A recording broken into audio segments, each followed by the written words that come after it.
the land that I will show you. I will make you into a great nation. I will bless you and I'll make you famous, and you'll be a blessing to others. I will bless all those people who bless you. I will curse all those people who curse you. I will bless you and I'll make you famous, and you'll be a blessing to others. All the families on earth will be blessed. All the families on earth will be blessed.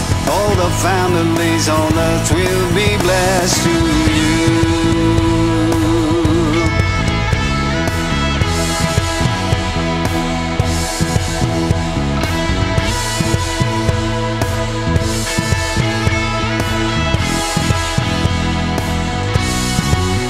Go to the land that He will show you. He will make you into a great nation. He will bless you and He'll make you famous, and you'll be a blessing to others. He will bless all those people who bless you. He will curse all those people who curse you. He will bless you and He'll make you famous, and you'll be a blessing to others. All the families on earth will be blessed. All the families on earth will be blessed. All the families on earth will be blessed to you. All the families on earth will be blessed. All the families on earth will be blessed. All the families on earth will be blessed through you. All the earth will sing and give you praise. All the nations will come and worship you.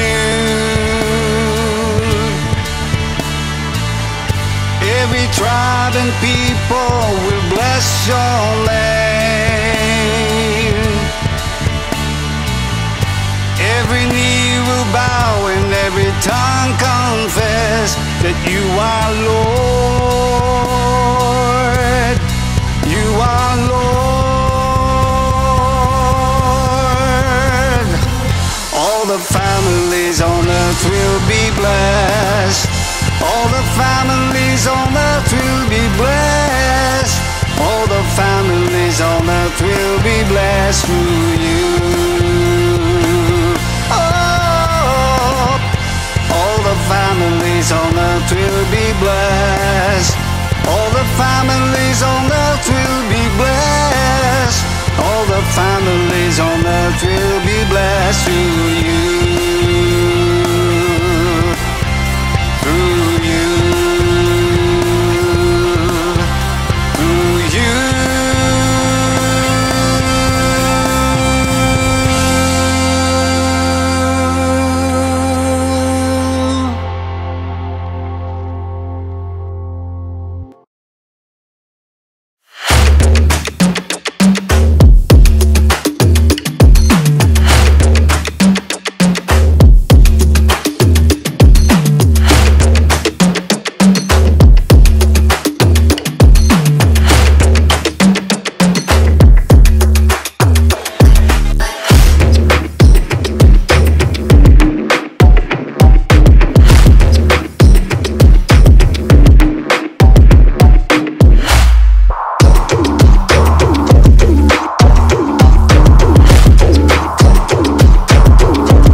bless you and I'll make you famous, and you'll be a blessing to others.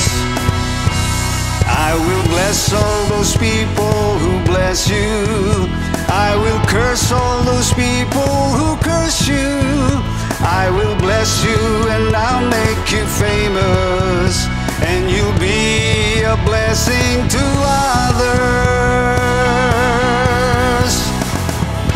All the families on earth will be blessed. All the families on earth will be blessed. All the families on earth will be blessed to you.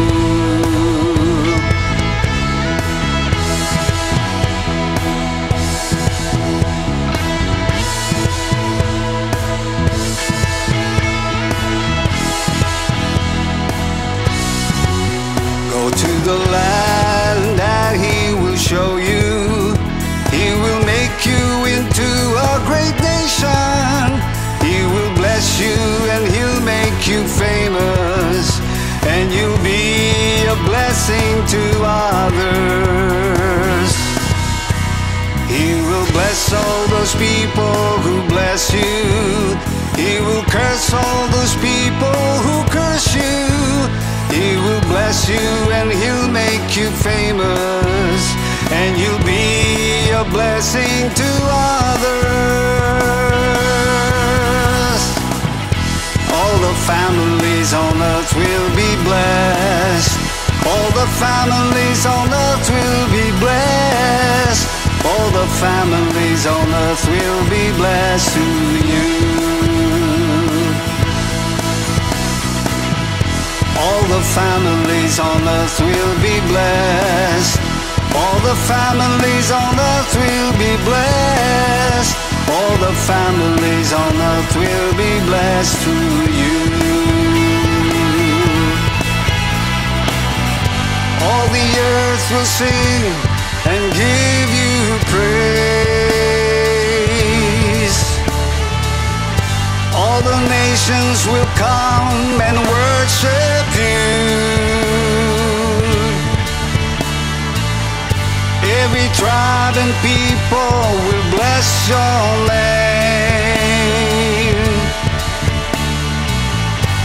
Every knee will bow and every tongue confess that you are Lord. You are Lord. All the families on earth will be blessed. All the families on earth will be blessed.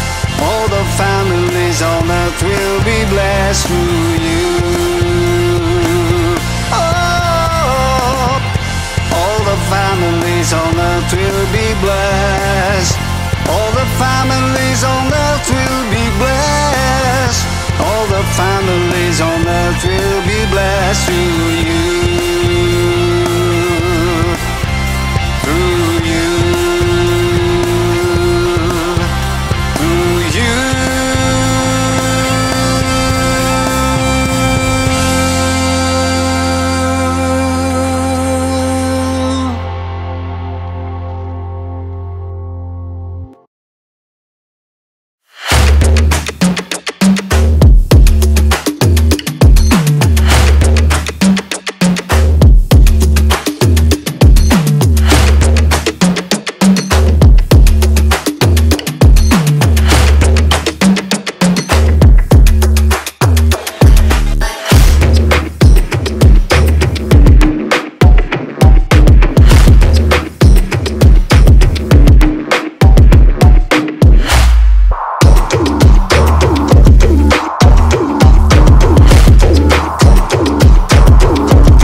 I will bless you and I'll make you famous, and you'll be a blessing to others.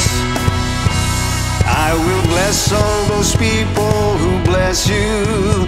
I will curse all those people who curse you. I will bless you and I'll make you famous, and you'll be a blessing to others. All the families on earth will be blessed. All the families on earth will be blessed. All the families on earth will be blessed to you.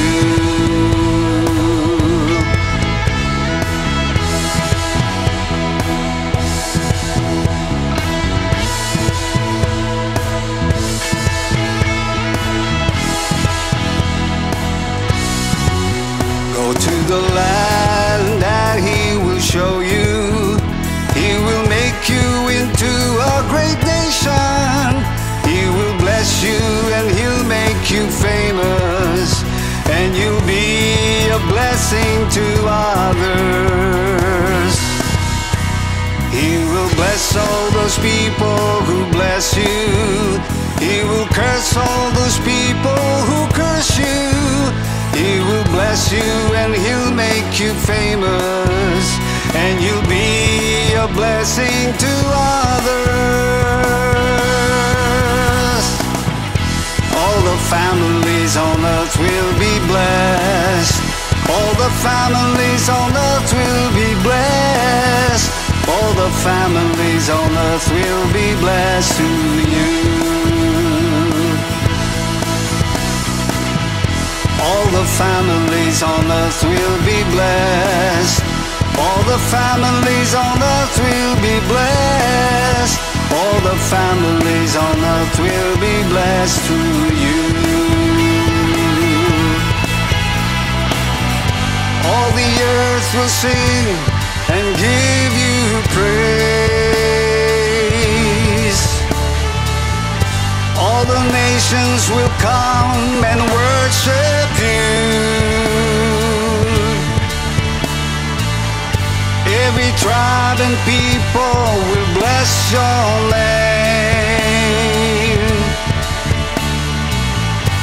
Every knee will bow and every tongue confess that you are Lord. You are Lord. All the families on earth will be blessed. All the families on earth will be blessed. All the families on earth will be blessed through you. Oh, all the families on earth will be blessed. All the families on earth will be blessed. All the families on earth will be blessed through you.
Salamat sa iyo, Jesus. Pagpapala mo'y lubos-lubos, siksik-liglig at tumaapaw ang pagpapala ng Panginoon. Salamat, O Panginoon, ikaw pa rin noon hanggang ngayon. Siksik-liglig at tumaapaw ang pagpapala ng Panginoon.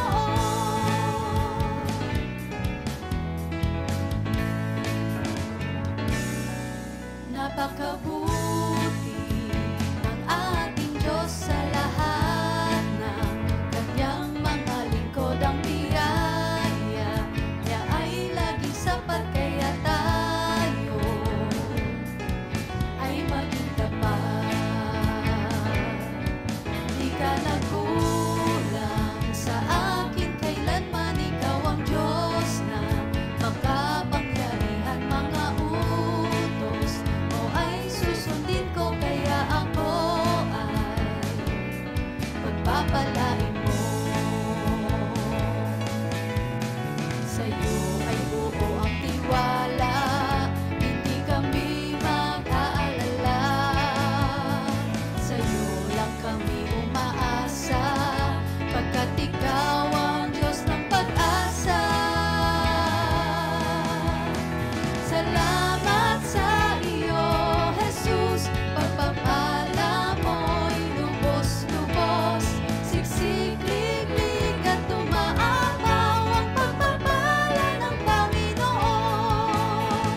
Salamat, O Panginoon, ikaw pa rin noon hanggang ngayon. Siksik-liglig at tumaapaw ang pagpapala ng Panginoon. Sa'yo ay buo ang tiwala, hindi kami mag-aalala. Sa'yo lang kami umaasa, pagkat ikaw ang Diyos ng pag-asa.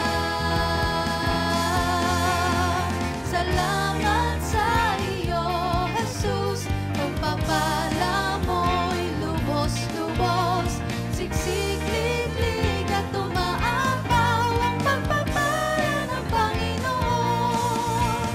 Salamat, O Panginoon, ikaw pa rin noon hanggang ngayon. Siksik-liglig at tumaapaw ang pagpapala ng Panginoon. Siksik-liglig at tumaapaw ang pagpapala ng Panginoon. Ang pagpapala ng Panginoon. Ang pagpapala ng Panginoon.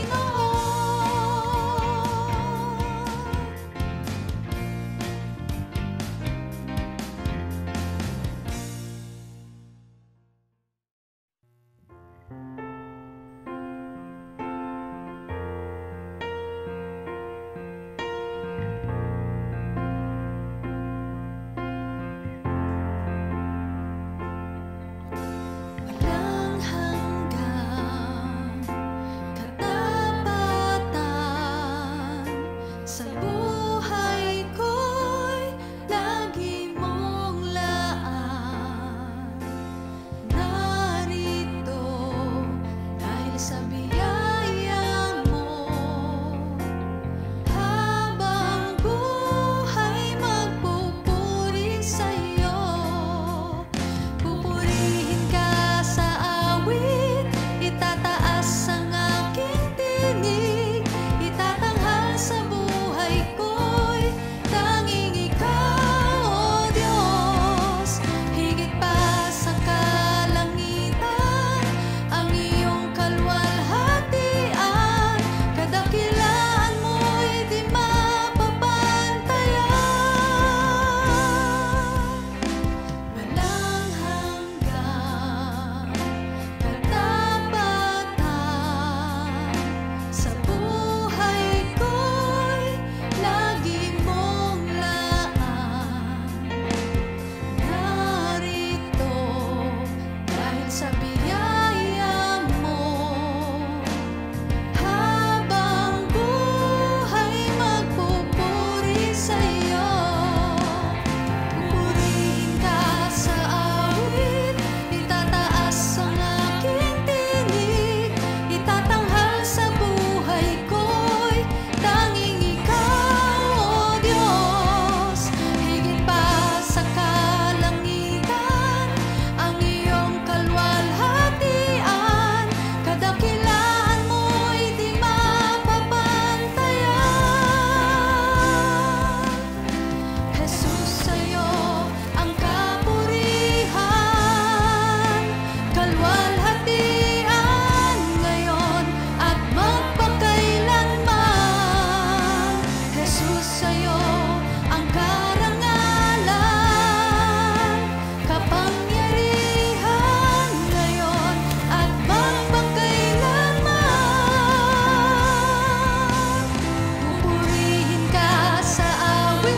Praise God. Good morning, my dear brothers and sisters here in Bacolod, and to those who are online. On behalf of our spiritual director, Apostle Joshua Blas, we welcome everyone. Praise be to God. And we are live here in Bacolod local church. Praise God. Welcome sa lahat ng mga first-timers natin dyan sa online. And of course, we send our special greetings to our leaders, mga Execom leaders, yung mga brethren natin from Visayas, Mindanao, and Luzon, and of course, international. Our theme for this month is about standing in faith. Okay, magtayo sa pananampalataya. How can we stand on faith? Praise God. Yan po ang title ng aking message for today. Okay, and our Bible scripture is found in Isaiah chapter 7 verse 9. Let's all read together. 1, 2, 3. The head of Ephraim is Samaria, and the head of Samaria is only Remaliah's son. If you do not stand firm in your faith, you will not stand at all. Praise God. Sige, mag-pray muna tayo. Heavenly Father, we thank you, we bless you, we glorify your holy name. Salamat sa umaga ito. We also thank you, Lord God, for the brothers and sisters who are watching online.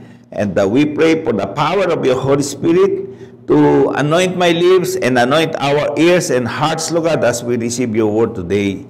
Thank you, Father God. We give you honor. In Jesus' name we pray. Amen and amen. Praise be to God. Okay. So, ito ay prophecy ni Isaiah. At ang this time, the message is doon sa Northern Kingdom. Okay?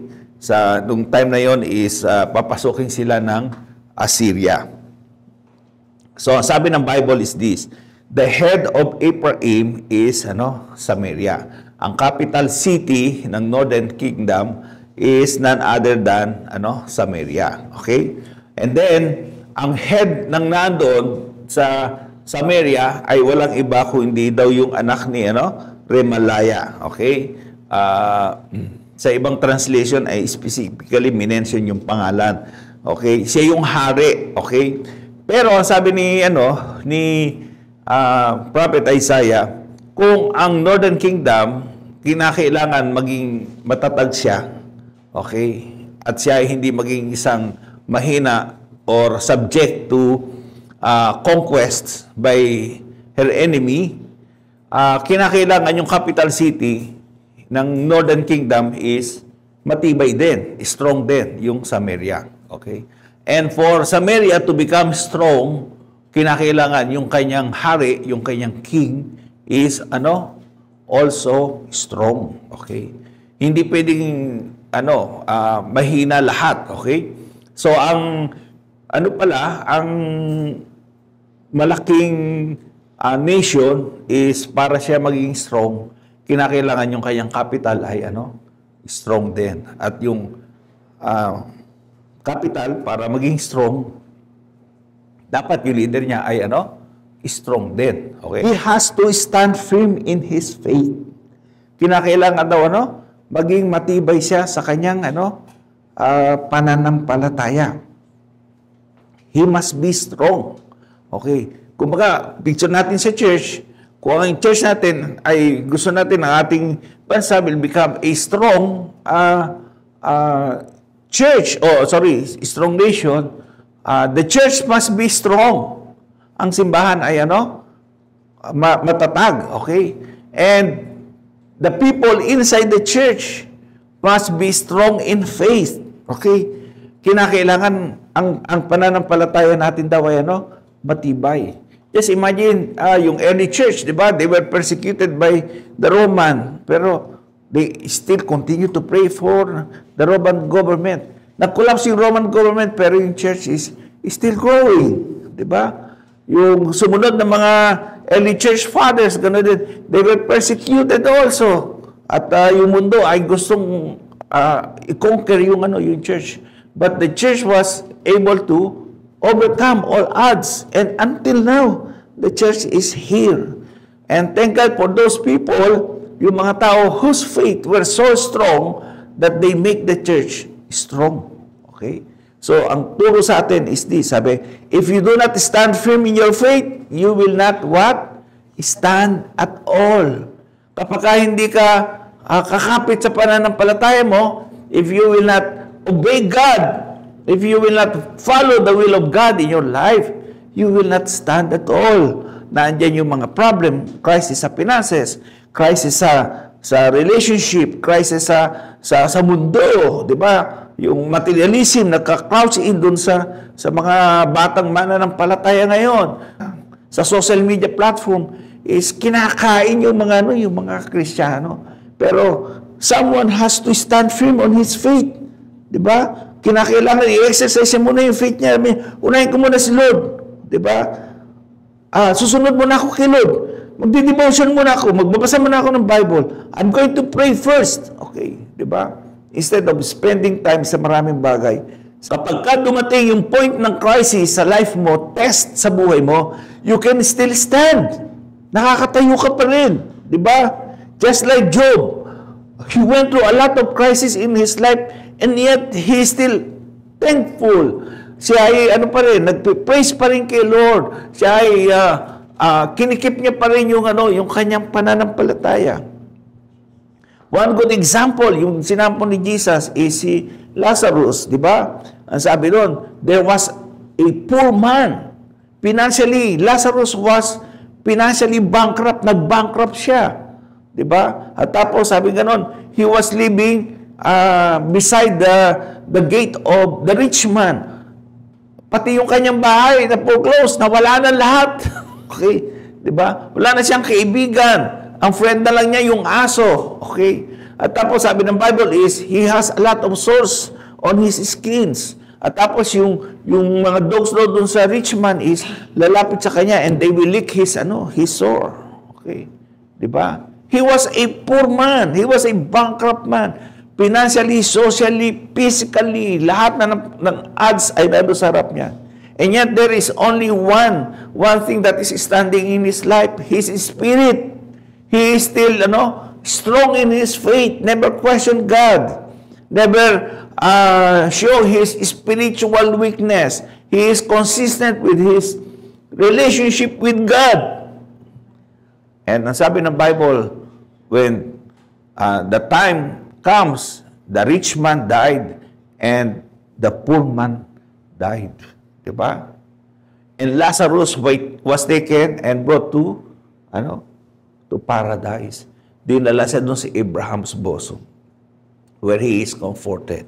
Pero sabi ng Bible, yung mayaman, he was there in hell. He is being tormented. And you see, that poor man has a name. Ano pangalan niya? Lazarus. Okay. Kasi kapag kakilala ka ni Jesus, God knows you by name. Then sabi ng Bible, those who believe in Him, He knows them by, their name. Diba? Sa resurrection, okay, yung mga believer, Jesus will call them by name. Diba? Sabi, Martha, gising na. O, diba? Lazarus, gising na. Mary, gising na. O, diba? Peter, gising na. Okay. It's rapture time. Okay. They will hear the voice of God. Paano mangyayari? We do not know. Nothing is impossible with God. But God can speak at one moment different names. Diba? Thousands and millions of Christians who are dead, they will hear their names. Diba? Mapapakinggan din yung mga pangalan nila. And magre-resurrect sila. Because lahat na ng mga Kristiyano, nakasulat ang kanilang pangalan sa Book of Life. And sabi ng Bible, God knows who are His. Kilala ng Panginoon kung sino yung nasa Kanya. Alam ng God kung sino yung tatayo sa pananampalataya. So sabi na Isaiah is this, alam mo na problema, mayroong threat dyan sa outside. Okay. Do not be afraid. And what you need to do is to stand on your faith. Okay. Tumayo ka sa pananampalataya mo. Okay. Kahit ano nararamdaman mo, just keep on believing, di ba? Tulad ng inawit natin kanina. Okay? Kahit ano yung nararamdaman natin, God is still, working. He is always working. Gumagalaw siya. Okay? So sabi ni Jesus, okay, then Jesus told him, John 20:29, you believe because you have seen me. Blessed are those who believe without seeing me. Okay. Sinasabi ni Jesus dito is this. Okay. What is faith? Okay. Ano ba talaga ang faith? Okay. Dalawa ang description ng faith. Faith is a noun and faith is also a verb. Okay. Noun is we believe in one God. We believe that God is the Father. Jesus is God. God is, the Holy Spirit is God. Okay? We believe in three persons in one God. Diba? Yan ang faith natin. We hold on to that. Okay? Kung may marinig tayo, mga wrong teaching dyan, mga iba-ibang, kung ano ng mga turo, we will not receive them because, we are standing on our faith. Diba? Oh. And at the same time, faith is also a verb. Action ito. Pinapakita natin yung faith natin. Diba? Halimbawa, si Shadrach, Meshach, and Abednego, nagalit yung king because they did not bow down to idols. Diba? Sa kanyang idol. Okay? Nagalit yung king. Sabi, erase mo yung fire 7 times. Okay? At tapos, yun daw naglagay ng mga kahoy, nagpa-raise ng, kinain sila ng apoy. Sunog. Abo, agad. At tapos sinulog si Shadrach, Meshach, and Abednego. Hindi sila, nasunog. Because they were standing on their faith. Sabi nila, O King, let it be known. God, our God, is the true God. And that idol is not a real God. And we will not bow down to it. We only bow to our God. Okay. And if we will suffer the consequences of your decree, let it be. But let me tell you, God is able to save us. God is able to save us from that fire. But if not, okay, even if not, we will not bow down. Okay. That's faith. Diba? Faith is an action. Meron silang pananampalataya. They displayed that they have believe in one true God and one true living God. Hindi sila nag-compromise. And because of that is, they were saved. Now, sabi ni Jesus, Jesus was here 2,000 years ago at nakita siya ng mga disciples. In fact, yung mga disciples, hindi sila naniwala sa resurrection ni Jesus. Okay. So, one of them was Thomas. Sabi niya, unless I put my hands on his fingers. Okay, nakita ko yung butas ng kamay niya at doon sa tagiliran niya. Okay. I won't believe you guys. Okay. Diba? And then suddenly Jesus appeared. Lumusod sa pader. Diba? Sabi niya, peace be to you, everyone. Okay. And then he confronted si Thomas.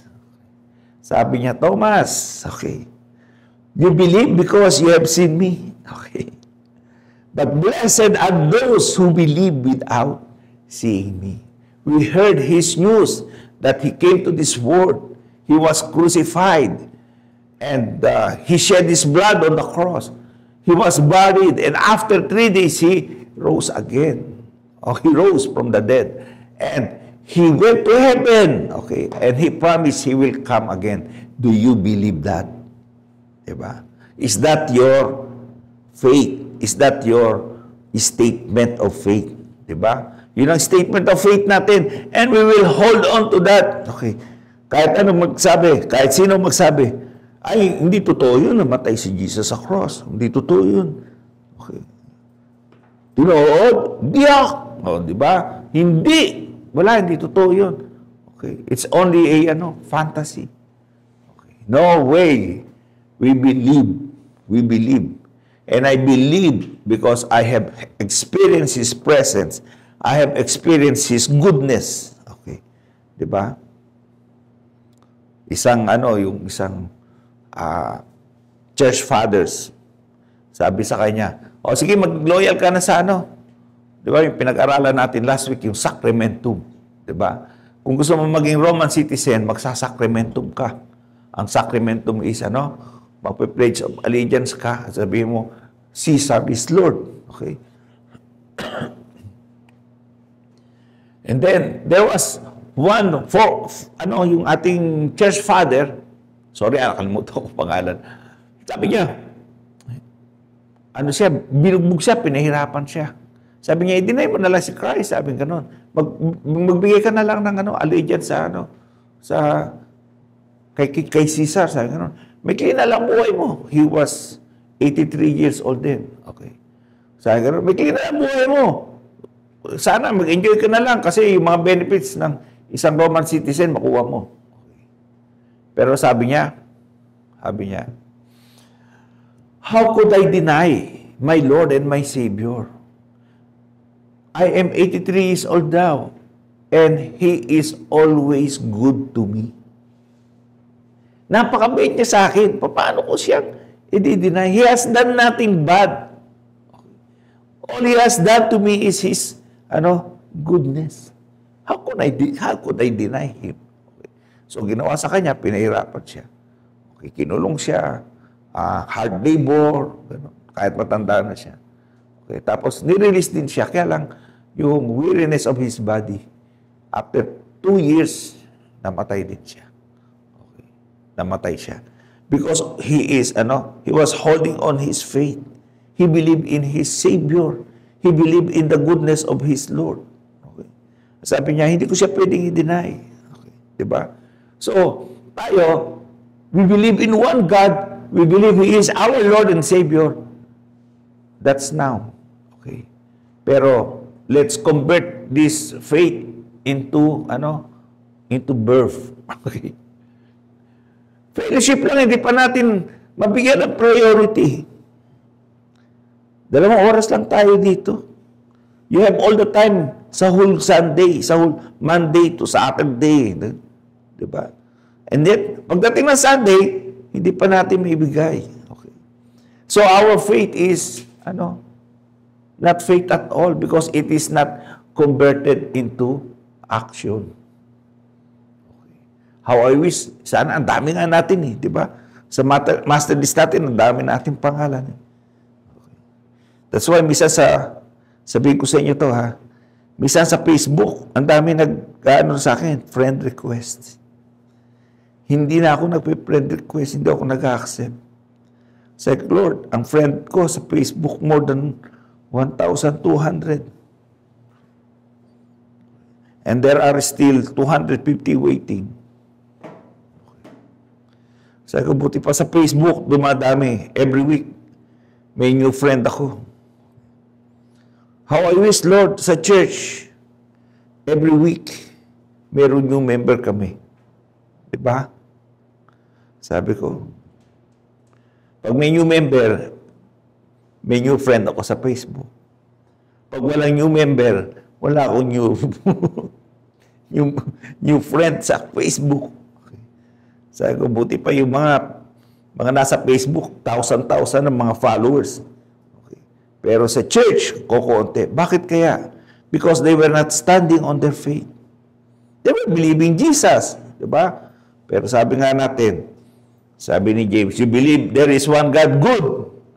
Even the devil is believing and trembling. Nanginginig sila sa takot. And yet, hindi sila pupunta sa langit because they were disobedient. They were unrepentant. Okay. So, how I wish a church, we will show our faith and we will stand on our faith no matter what, ano man ang sitwasyon. Diba? Okay. Alam mo, nung nagsisimula tayo sa church, marami akong mga narinig na kwento din Mga 10 kilometers, lalakarin ng church, maka-fellowship lang. Kasi walang pera. That's how they sacrifice. Diba? Maraming mga naglalakad lang sa church. Okay. Bisa pupunta sa church is maraming pera, tapos nilab offering lahat. Okay. Pag-uwi, naglalakad lang. Alam ko, Sister Mary, ginawa na ata yun nun. Okay. Kasi we want to express our faith, di ba? Kasi gusto natin na andun tayo sa presence si Lord. O sino gusto lagi na sa presence si Lord? Amen. He is converting his faith into action. Nagiging birth ang kanyang faith. Okay. Sabi ni Jesus is this. O sabi ni John, every child of God defeats the evil world.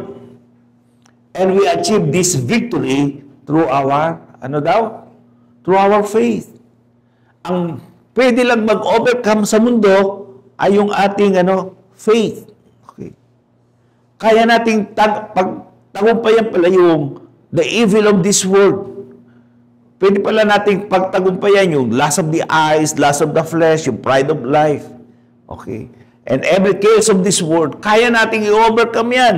Lahat ng mga problema na ating hinaharap, kaya nating i-overcome. Okay, yung mga struggle nyo sa school, kayang i-overcome yan. Yung financial struggle natin, kaya nating i-overcome yan. Diba? Ang mga problema sa relationship, kaya nating i-overcome yan. Okay. How? Okay. Yan ang question natin, diba? Paano maging, maka-stand in our faith. Okay. Diba? Paano natin ma-overcome ang mundo? Then, it is only through our faith. Okay. With our confession, with our action, turning our faith into birth, di ba? Sharing our message to other people, kaya nating i-overcome yan. Okay. Ang church ay, victorious. Sabi, and we achieve this victory through our faith. Para daw tayo maging victorious, ano daw kinakailangan natin gawin? Exercise our faith. Di ba? Lord, I believe you will supply all my needs. Kahit ako ay maraming pangangailangan. Parang hindi kaya ng aking resources, yung aking pangangailangan. But I believe in you, Lord. You are my provider. Okay? We overcome our needs by our faith. Diba? We know we will grow. Diba? Because we believe in God. Okay? We believe He is our provider. He is with us. His presence is with us. Praise God. We will overcome it by our faith. Praise God. Paano tayo tumayo sa faith? Let's put on the armor of God. Sabi sa Ephesians, put on all. Okay, lahat daw isuot natin. Okay. God's armor so that you will be able to stand firm against all the strategies of the devil. We overcome the world by our faith. We overcome the devil by the armor of God. Okay. Ano yung armor of God? Number one, sa ulo daw natin is suksok ang helmet. Okay? The helmet of salvation. Sa ating dibdib is, let's put on the breastplate of righteousness. And then, we put on our, sa left arm natin is the helmet, the shield of faith, di ba? And on our right hand, we use our, sword of the Spirit, okay? And then, we have the belt of truth, and we have the shoes of the preparation of the gospel. Okay, mula ulo hanggang paa, di ba? And all of these items are all centered in Jesus. Nakasentro po ito kay Jesus. Ang sabi ng Bible, ang message natin wala iba kundi si Jesus. Diba? Hindi natin pwedeng palitan yung message. Hindi natin pwedeng i-reinvent ang message ng Christianity. It is, all about Jesus. Okay? Share natin si Jesus. Ano ginawa niya ni Jesus para sa atin? Yung iba alam yun, pero hindi na i-internalize. Kinakailangan ma-internalize ng bawat isa. Kinakailangan ma-inculcate sa mind at sa heart yung ginawa ni Jesus, that they will come to the point of appreciating what Jesus has done for them. Kinakailangan nila ma-experience si Jesus. So sabi ng Bible is this, how do you overcome the devil? Use, the whole armor of God. Okay. Ito ay mayroong pang-defense at saka may pang-offense, di ba? Ang helmet is meron tayong assurance of salvation. We know in our mind that Jesus saved us. Lahat tayo ay merong salvation. Meron tayong shield of faith. Alam natin, ang panglaban natin sa kaaway is, ano man ang marinig natin, ano man ang sabihin sa atin, ano man ang itira sa atin, kaya nating, idepensahan because of our faith. We have the sword of the Spirit. Okay, di ba? Sabi ng Bible, yung Spirit, yung Word, ay parang sword yan. Di ba? Okay. Yung Word of God is also a Spirit. Okay. Maliban sa Holy Spirit, the Word of God is a Spirit also.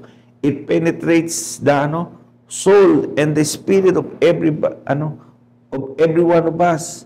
Yung physical soul, physical sword, pag tinagaya sa tao, hanggang lang yan, flesh and bones.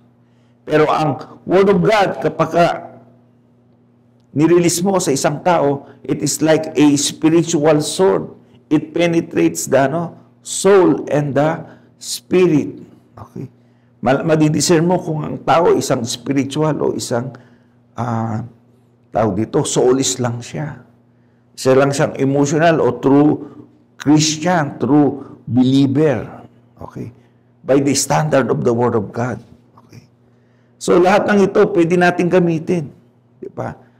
We have the belt of truth. Naka-ground tayo sa salita ng Diyos. Hindi tayo matitinag. Bakit? Naka-fix yung truth sa ating buhay.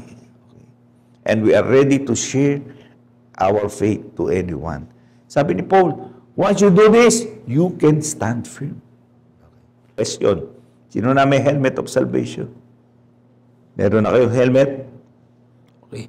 Pagka may bumbong bato, okay, gumaganon ba? Okay, hindi ka pa born again, gumaganon, tumatalsik. I mean, no, in my mind, I know and I believe I am the child of God.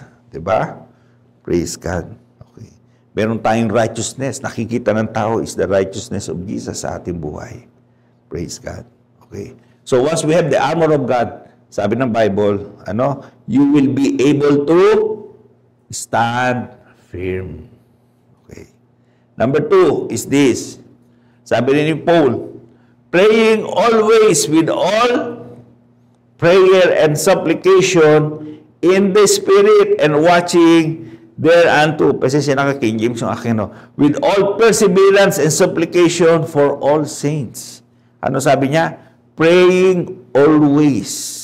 Okay. With all prayer and supplication in the Spirit. Always pray in the Spirit. Okay. Paano daw tayo maging matibay? Kinakailangan is lagi tayong nag-aampo, di ba? Nananalangin. Okay. Lagi tayo nagpipray. Conscious tayo. Aalis ka, magpipray ka, pupunta ka sa school, pupunta ka sa office, bago lumabas na bahay, Lord, guide me, protect me, give me wisdom, di ba? Always pray for the blood of Jesus, okay? You are conscious of His presence, and those guys in school, merong recitation, Lord, bigyan mo wisdom, tama ang aking sagot, di ba? Oh. Lord, tama po yung aking judgment, tama po yung gagawin ko, okay? Be with me, okay? Kakain, tapos na kumain, di pa nagpipray. Ay, nakakain na pala ako. Di pa ako nagpipray. Okay, ihabol mo na lang. Lord, thank you sa kinain ko. Diba? Everything na gagawin natin is we are conscious of His presence. Aalis ka, always pray. Okay. Okay, diba? Kasi ito yung tool natin. Ang simbahan, lagi natin sinasama sa prayer. Okay. Lagi natin isama yung church. Okay. Meron ba sa inyo napipray sa church? Diba? Everyday, pinapipray natin sa morning prayer. Pero sa ating personal prayer, isama din natin. Okay. Always pray. Pray for our leaders. O kaya naman, is, alam mo na nakaupo ka, parang nakatunga nga kang gano'n. Then suddenly, merong ting! Merong mukhang pinakita sa iyo, Lord, sa iyo si Lord. Ibig sabihin niya, ipag-pray mo. Diba?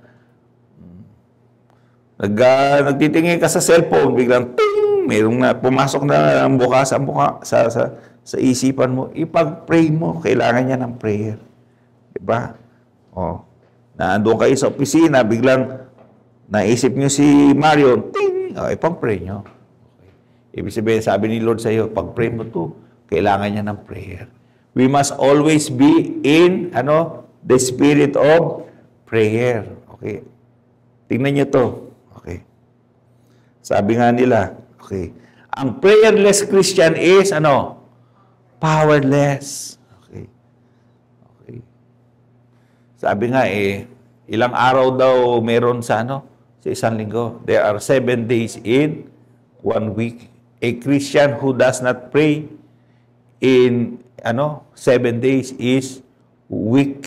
Okay. Weak as in W-A-K. Okay. Powerless Christian. Totoo yan. Maraming powerless na Christian. Bakit? Kasi sila ay prayerless. Okay. Pagka tayo hindi lagi nananalangin, powerless tayo. Okay. Pero kung lagi tayong prayerful, we are powerful. Okay. We always believe in prayer because prayer changes things. Kung gusto mo mabago sa sitwasyon ng buhay mo, okay, ma-pray ka. Because God can change it. Diba? Okay. Letter C, sabi, prayer invokes the hand of God. Ang panalangin daw ay pinapakilos yung kamay ng Diyos. Sabi nga, when we pray, God works. Okay. When we work, Okay. But when we pray, God works. Diba? Pag tayo nagtrabaho, ang ginagawa natin, ganoon lang talaga. Pero kapag tayo nanalangin, hindi lang tayo gumagawa. Si Lord gumagawa. So that's why we want God to work. Okay, let's continue to pray. So, parang hangin to sa ating sa ating lungs. Okay? Pagka walang hangin, mamamatay tayo. 'Di ba? Sabi nga, kung wala kang pagkain in 40 days, kaya mo pang ma-survive. Pagka walang tubig, in 3 days, kaya mong makasurvive kahit walang tubig. Pero, pag walang hangin, okay, 1 minute, patay ka. Okay. Diba? So, except yung talagang mga diver na, mga 10 minutes, 15 minutes, nakakadive sila sa ilalim ng ang lalaki na ng baga ng mga yon. Okay. Pero tayo, mga regular na tao, normal na tao, is, pag hindi ka huminga in 1 minute, okay, di ba? Nangingisay ka na. Napakahalaga ng hangin. Ang tao kaya namamatay kasi nawawala ng hangin. Okay, di ba? Ikaw, pagka nasa school ka, at tapos ikaw ay hindi mo ma-absorb ang topic, ang subject, kasi kulang sa hangin ang iyong brain. Okay. So, subukan mo mag-exercise muna, mag-pump muna. Okay. Yan, magkakaroon na ng hangin. Papipick up mo na. Pag ikaw laging puyat, okay, kulang ka sa oxygen. Okay, anong nangyari sa'yo? Okay, lagi kang lobat. Okay, kasi kulang ka sa hangin sa katawan. Okay. Ayun, pagka naman sumobra sa hangin, sa utak, ibang usapan na yun. Okay. Okay. So, now, ang point lang is, yung prayer, parang hangin yan sa atin. Pag hindi ka nag-pray, manghihina ka. Pagka hindi ka na-pray, ikaw ay susceptible sa atake ng kaaway. Pag wala kang prayer, madadala ka ng sitwasyon ng iyong problema. Okay? So that's why, para maging overcoming tayo, sabi ni Paul, you have to, pray. Diba? Let's continue to pray. Okay. Number 3 is this, to rest in the power of God or to stand firm in our faith is, to rest in the power of God. Sabi ni St. Paul sa mga taga-Korinto, 1 Corinthians 2:5, that your faith should not stand in the wisdom of men, but in the power of God. Ang context ito is this, sabi ni St. Paul, masyado kayong mga genius, mga Greeks, kasi Corinto, mga Gentile Greeks to. Sabi niya, ang mga Greeks daw, they were looking for wisdom. Sabi niya, tingnan niya natin, totoo ba yung Jesus na yan? Okay. Okay, ano ba ang ginawa niya? Okay, now here comes Jesus. Ang sabi ni Jesus is this. Merong isang farmer, okay, may dala-dala siyang mga seed. Yung isang seed nalaglag doon sa batuhan. tinuka ng pispis ng ibon. Diba? Yung pangalawa, nalaglag doon sa batuhan, tumubo siya pero nung umaraw, namatay. Okay. Merong isa namang seed nalaglag doon sa may mga thorn and bushes is tumubo siya kaya lang nabuhay nga siya kaya lang hindi siya mag-grow dahil yung mga thorns ay chinuchok siya. Okay. At tapos yung pangapat, nalaglag doon sa good ground. Okay. At tapos, namunga siya 30, 60, 90, even 100-fold. Okay. Sabi ng mga Greeks, Ganun nagturo ni Jesus? Ganun magturo si Jesus? Diba? Asan ang isa? Kahit elementary kaya i-explain yun eh. Kahit bata kaya i-explain yun eh. Okay. Ganun magturo si Jesus? Okay.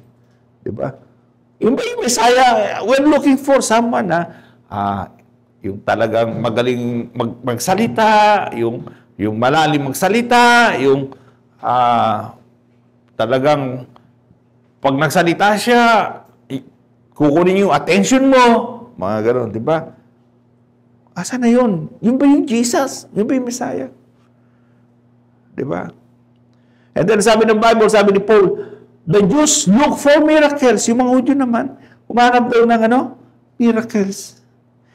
Sabi niya, kung talagang you are the Son of God, you are sent by God to be our Messiah, you have to do miracles like the prophets. Diba? Si Moses nag-split ng Red Sea. Nagpadala siya ng mana. Okay. Nagpakain siya. Talaga naniniwala kami kay Moses that he is a man of God. How can we believe that Jesus is the man of God? Kaya niya magawin yun. Diba? Sabi ni Jesus, by the way, I am the bread of life. I am the bread that comes from heaven. If anyone eats of my flesh and drink of my blood, he shall have eternal life. Sabi ng mga Hudyo, ito yung Messiah. He is the bread of life. Kakainin namin siya. Ano kami? Aswang? Diba? Ano kami? Cannibals? Sabi, paano kami maniwala dyan? Now, here is Paul, sabi niya, God displayed His wisdom. Pinakita daw ng God ang kanyang wisdom at ang kanyang power on the cross. Okay. Doon sa cross, ipinakita ni Jesus o ng God yung kanyang wisdom and power. At ang sabi niya, sabi ng mga Greeks, what? Yung Messiah? Namatay sa cross? Bakit siya mamamatay sa cross? Ano siya eh? Di ba? Kung siya yung Messiah, hindi siya mamamatay katulad ng isang kriminal. Sabi ng mga Diyo, what? Si Jesus namatay sa cross, yung Messiah? Bakit siya mamamatay sa cross? He doesn't deserve that kung siya yung Messiah. Siya ay isang rebelde. Okay. So, they were offended. They did not believe in Jesus. Diba? But sabi ni Paul, whoever believes in Jesus, who has faith in Jesus, his faith is rested on the power of God. Kapag ka naniwala ka kay Jesus, yung faith mo ay nakarest dun sa power of God. If you embrace the cross of Jesus, your faith is rested on the power of God. You can never be moved. Diba? Yung mga disciples ni Jesus, they embrace the cross. Kahit sila ay, i-crucify, kahit sila ay i-drag, kahit sila ay sunugin. Okay. Diba? They embrace the faith. They stand on their faith. Okay. Because they believe, just like the Messiah, after His death, He rose from the dead. Okay? At tayong mga Christian, we believe, kapag tayo'y namatay, ano mangyayari? Whatsoever, martyrdom, natural death, ganon. Pero one thing is sure, one day we will resurrect and we will meet our Lord and Savior. Hallelujah. And we will see Jesus, face to face. Mapalad ang naniniwalang hindi siya nakita. Mapalad ang tao na naniwala sa promise niya, natutuparin niya at isang araw, we will see Him. Lord, that's why every Sunday we're here. Every Sunday we're listening. Every Sunday we are in the church worshiping You because we believe in You. And we stand on our faith.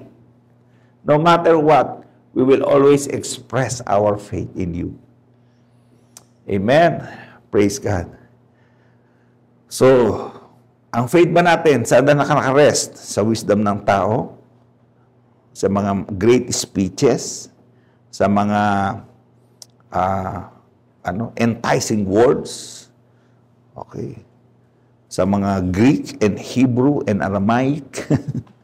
Or are we resting our faith in the power of God? Resting our faith on the cross of Jesus. Because the power, the love, the mercy, the grace of God is flowing through the cross. At wala tayong pwedeng kuhanan ng power ng God except when we embrace the cross. Kasi naandyan ang source ng power ng God sa cross. Amen ba? Amen. So we have always to embrace.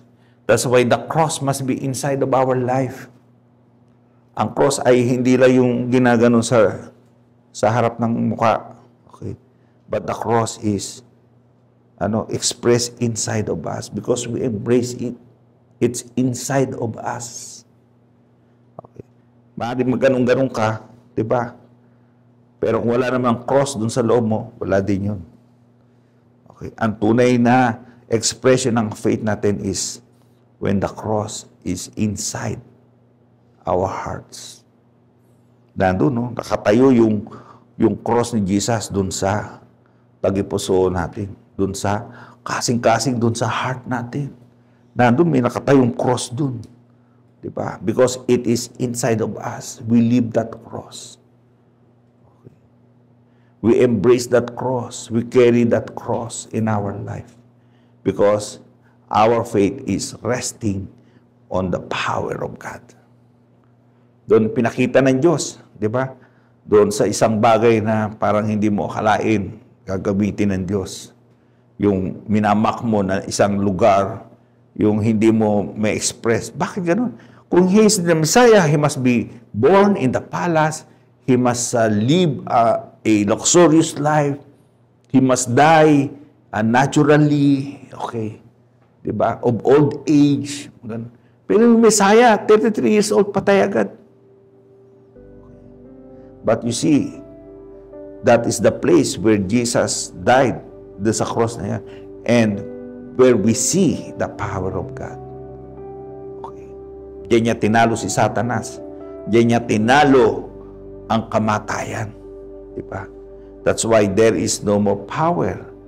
Death has no power in us. At hindi na tayo natatakot. Ang mga tao takot mamatay. Diba? Kasi hindi nila kung saan sila pupunta. But we are secured. Hindi naman sa hinahanap natin mamatay tayo agad. Pero death has no power in us. Because our faith is greater than death itself. Amen? Praise God.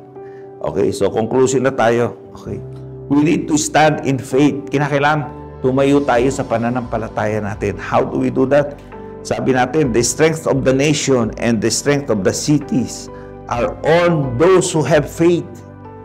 Kapag maraming tao na may pananampalataya kay Kristo, maraming ang bansa at ang city ay matatag. Okay. To enhance our faith, we need to, number one, put on the armor of God.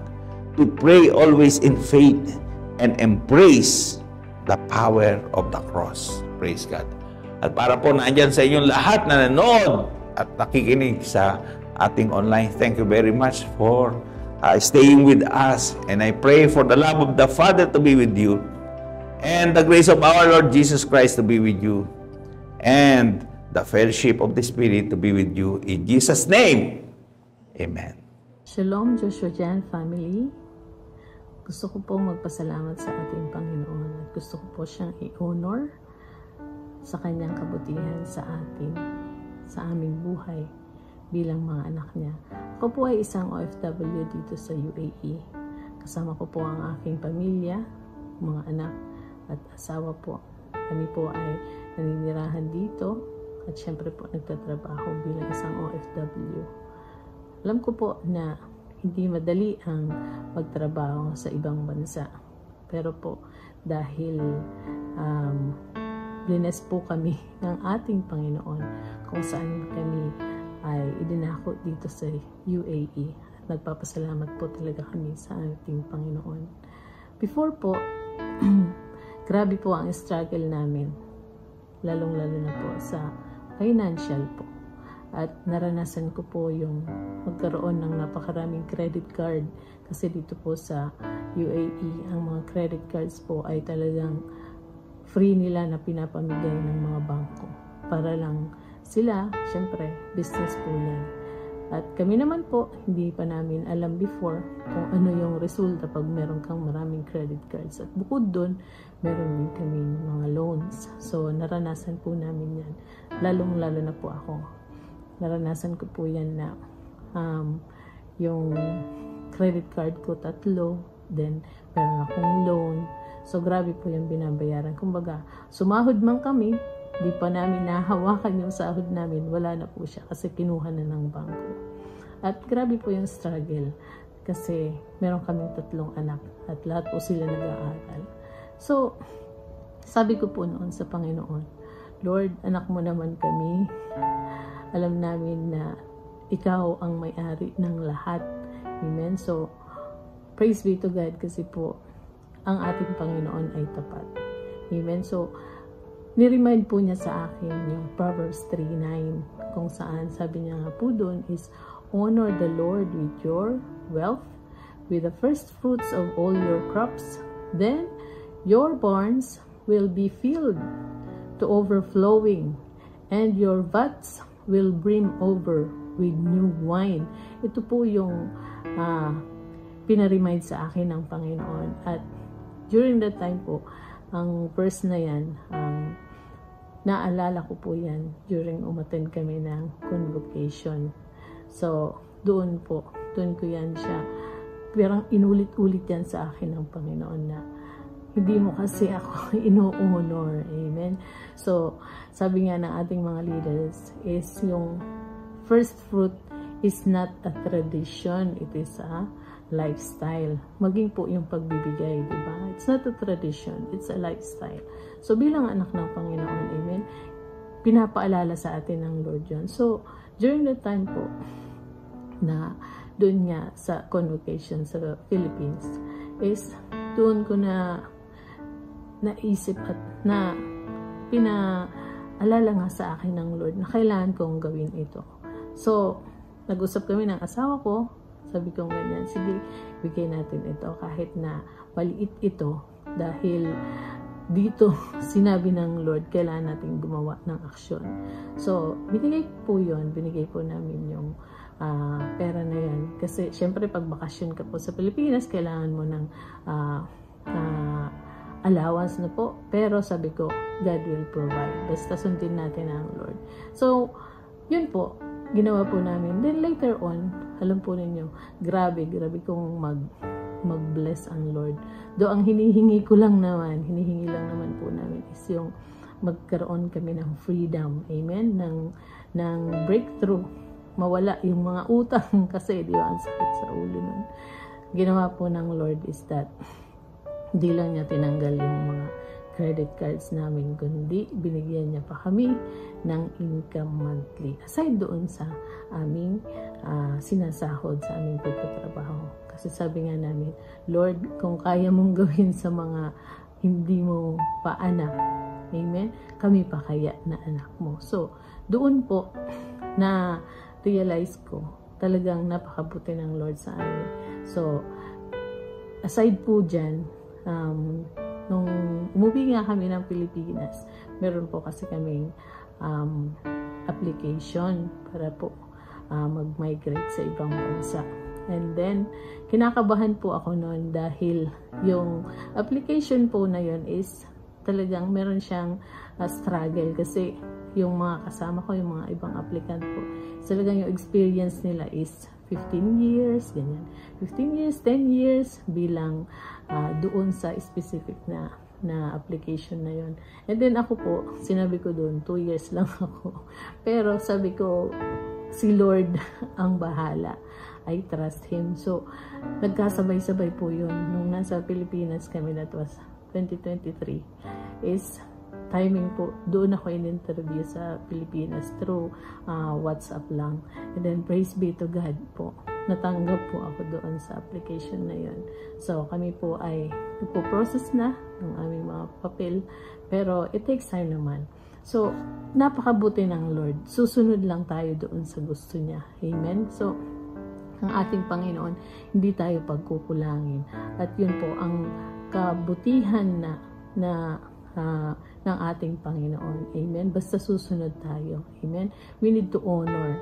Yung pag-o-honor po sa ating Panginoon. Amen? Yun yung nagpapakita na mahal natin ang ating Panginoon. Sumusunod tayo sa kanyang mga salita. Di ba po? At yung verse na yan, amen? Pagka tumungtong na ang January, yan. Before New Year, dapat naka-ready na. Kasi, di ba po, yung mga Israelita, amen? Ginagawa nila yan. Hindi pa man nila naha-harvest, amen, yung kanilang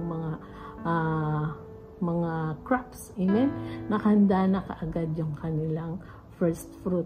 At doon ko po nakita na sobra pala sila kung sumunod sa ating Panginoon. Kaya kita naman po, kahit na ngayon meron ginigera sila, amen? Yung pag-iingat ng Panginoon ay nandun sa kanila. So, ganun din po tayo. Amen? Iingatan ng Lord. Hindi lang yung mga trabaho natin, amen? Hindi lang yung income natin, di ba po? Iingatan niya yung family mo. Amen. Yung relasyon mo sa ating Panginoon, iingatan niya yan. Kasi po, hindi po lingid sa ating leaders. Amen. Nagkaroon din po kami ng struggle po dito sa Joshua Gen Dubai. But still, God keep us. Amen. Iningatan po ng ating Panginoon ang bawat isa po sa amin. And we are continuing. Amen. We continue the works of God here. Amen. Yung ministry ng Lord ay nagpapatuloy pa rin. At yun po ang napaka laki na regalo sa amin ng Lord. Amen. Yung andito po ang Joshua Gen Dubai. So, salamat po. Alam ko na tayong lahat ay pinagpala ng Panginoon. Alam ko na itong lahat na blessing naman na ito ay galing ito sa Kanya. Kaya, alalahanin natin, i-honor natin ang ating Panginoon sa lahat ng meron tayo. So, yun lang po. Ako po si Eden Akbang Plata from Joshua Gen Dubai. Blessed everyone. Receive this blessing. May the Lord bless you and keep you. May the Lord make His face shine upon you and be gracious to you. May the Lord lift His countenance over you and give His peace. Shalom and God bless.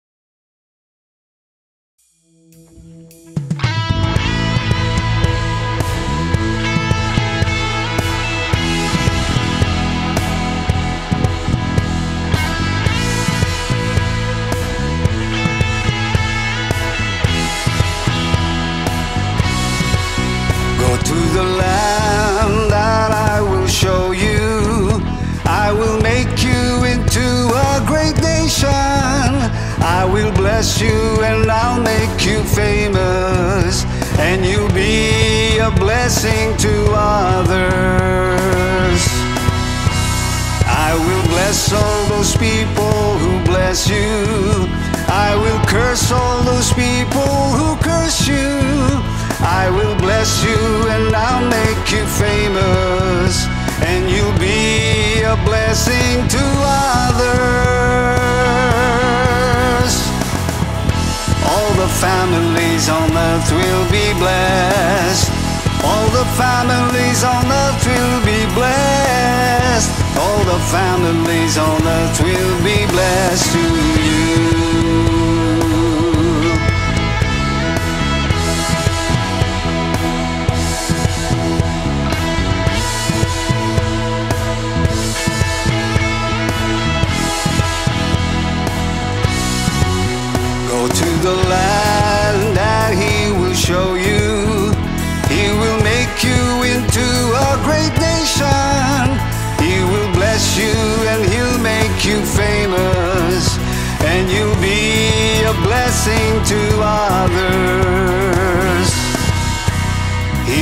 bless all those people who bless you. He will curse all those people who curse you. He will bless you and He'll make you famous, and you'll be a blessing to others. All the families on earth will be blessed. All the families on earth will be blessed. All the families on earth will be blessed through you. All the families on earth will be blessed. All the families on earth will be blessed. All the families on earth will be blessed through you. All the earth will sing and give you praise. All the nations will come and worship you. Every tribe and people will bless your name. Every knee will bow and every tongue confess that you are Lord. You are Lord.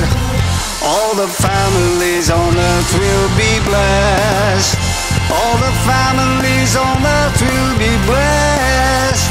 All the families on earth will be blessed through you. Oh, all the families on earth will be blessed. All the families on earth will be blessed.